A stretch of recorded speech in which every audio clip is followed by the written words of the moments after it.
Hello and welcome to this chat where we're going to preview Elevate 2026 with Guy. So I'm Mark from Future Fit Training, and with me today is Guy from GG Fit. How are you doing today, Guy? Yeah, good. Nice to be here. All good. So we're talking about Elevate, so I can't believe it's already been 12 months. Mm-hmm. So last year we talked about the secret sauce, didn't we? Yeah, secret sauce of retention, which was a mix really of the retention recipes book that we put together as Future Fit and GG Fit, but the spin a little bit from retention into HealthSeekers, which I think leads nicely into this year.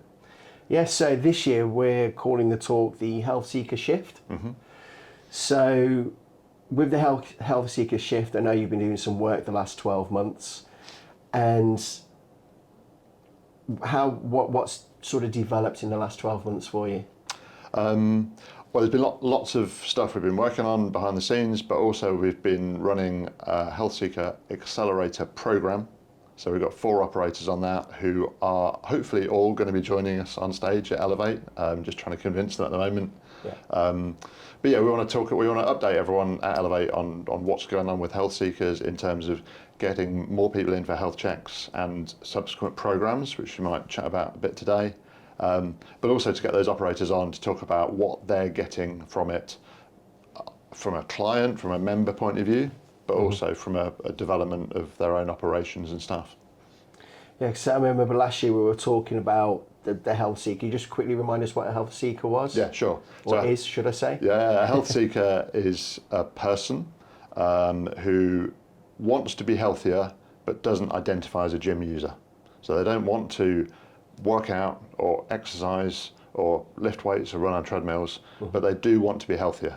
And the fitness industry can absolutely support them as long as we don't push fitness memberships on them quite so much. So HealthSeeker, someone who wants to be healthier but probably doesn't want to use the gym. Yeah, and from that, with some of the work you've been doing, I've seen you've got a daily 100, which I've completed, and I scored, I'm happy to share this, 64. Yeah. Tell us about the daily 100. In a nutshell, it's a very quick check that has been developed by a partner of ours, and it takes 60 seconds to run through a quick questionnaire effectively that is based on World Health Organization and NHS guidelines. It's not just movement and exercise and activity, it's also nutrition and hydration and all health aspects. And yeah, it gives you a score. The idea is you do it daily at the end of the day probably, and you see what score you get, and it makes you think. I think. What did 64 make you think of? Yeah, it made me try and recap I done it first thing in the morning, which was the wrong time to do it. No, we should be doing it at the end of the day. But it made me try and recap my last 24 hours. It tried to make me think. I remember it mentioning about my sleep. How did it feel about my sleep? Did I eat my fruit and veg in the previous 24 hours? And from that, it queued up to me that I hadn't eaten enough fruit and veg. Yeah. So even though I did it in the morning, I thought, well, today I need to try and get my score up for that one. Yeah. Complete it at the end. And doing it in the morning, it's absolutely fine. You probably just haven't done 10,000 steps probably by 6 a.m. when you did it in the morning. And if it's asking you about your alcohol intake, you're thinking, have I got a problem? But yeah, the idea is it's making you think. For the operator and for the coaches, it's a really good opportunity to have a conversation with someone about that score, or for the individual who's filled it in, and it might be that people just fill in the daily 100 and keep doing that every day or a couple of times a week, and it's making them think. That in itself will help people to be healthier. You don't have to go on to the next steps, but it gives you a bit of insight, and for us it gives us a bit of data about a person because we can then invite them in for a health check. Yeah, because one thing that, in reflection, looking at it, it was a case of, yes, I'm into my fitness, but it wasn't fitness orientated, it was about my lifestyle, which highlighted my fruit and veg, whereas I wouldn't have thought about that before. Yeah. So that was grand. There is fitness stuff in there. There's exercise, there's, did you lift, did you squat, did you lunge, did you, those things are in there.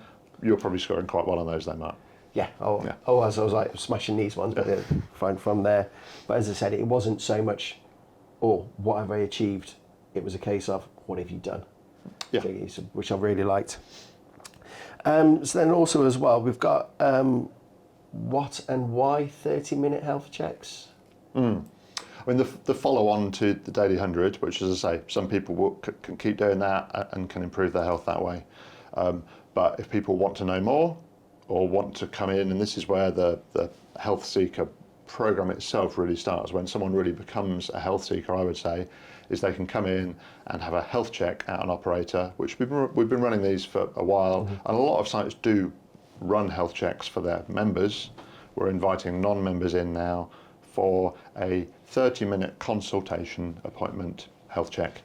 They'll jump on a body composition device, a Tanita, an InBody, a Seca, a Body Tracks, all the different sorts are out there, or an eGym Hub or a Technogym checkup, and we'll get some more data about them. They'll find out more about themselves. They might ask some questions of the coach will certainly ask them some questions.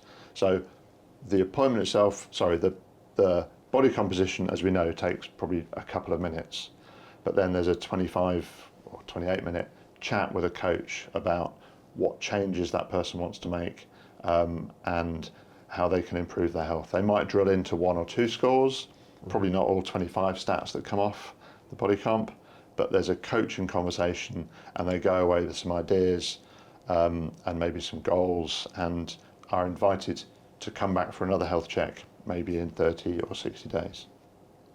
So this appointment that having, is there a fear that potentially it could feel like for a health seeker more like a doctor's appointment?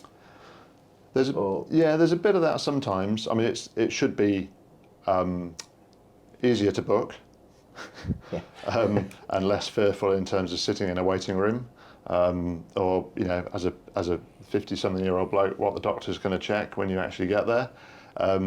So people are more inclined to come to health checks if they're not ill, at a health club or at a leisure centre. I think the fear for a lot of people is that they're going to have to sign up for a membership.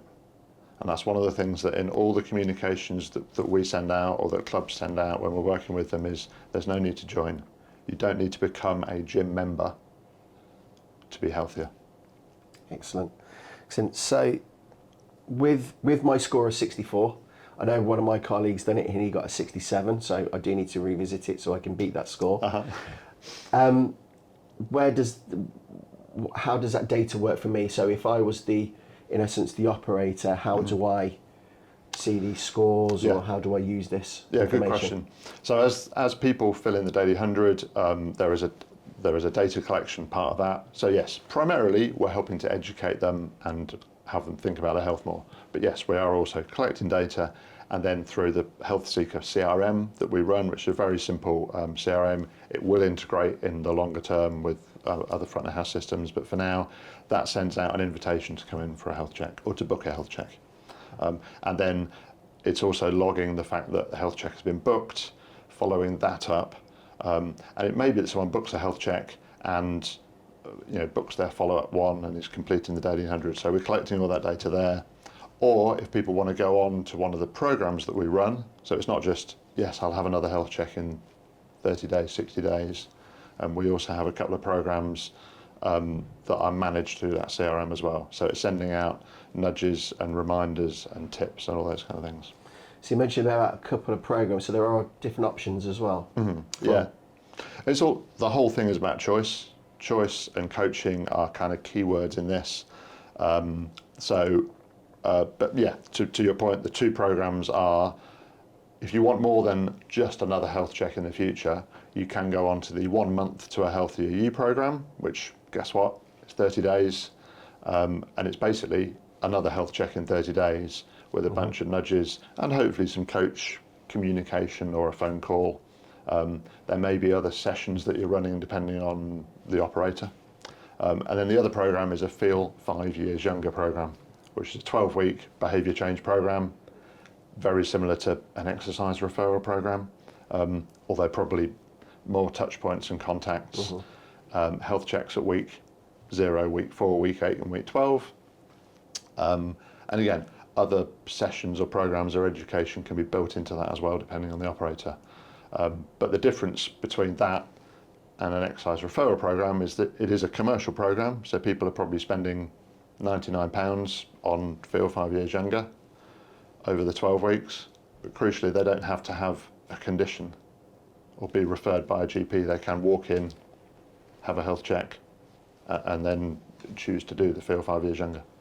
So with all these programs, do they tend to work in cohorts, or is it sort of first come first serve sort of thing, or?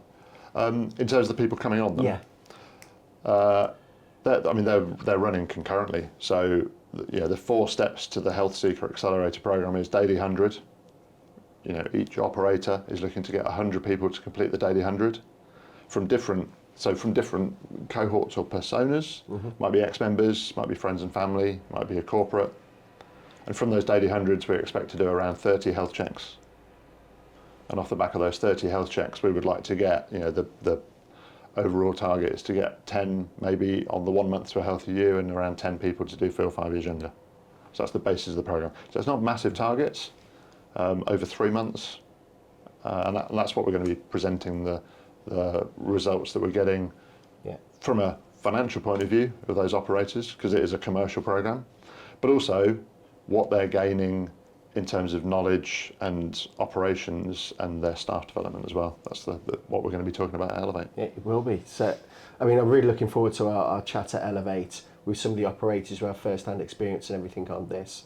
So for the HealthSeeker Shift, it seems like it's a great natural progression from what we did last year, and actually having operators on board to share their results. Absolutely. I think it's measuring success. We've always got to measure something to prove that it's working. Yeah. But also with the HealthSeekers and all the programs that we're doing, I just think that if it's one in 20 that are signed up, that's one person who's got a new healthier start. Yeah, absolutely. And I'll add the extra spin in at the end. Maybe you weren't going to, but what underpins this, or one of the things that underpins it, is the Future Fit education that we developed together. Yeah. The HealthSeeker coaching course. And that's one of the big benefits that operators get out of it. We don't turn instructors into coaches, honestly, with a 3.5, 4 hour e-learning course, but we help instructors to think much more like coaches, and we give them more purpose, and they have more meaningful conversations. That education is a big part of it, which is why we're here filming this. So we'll see you on day 1 of Elevate on the 17th, the Wednesday, at lunchtime. Look forward to seeing you there.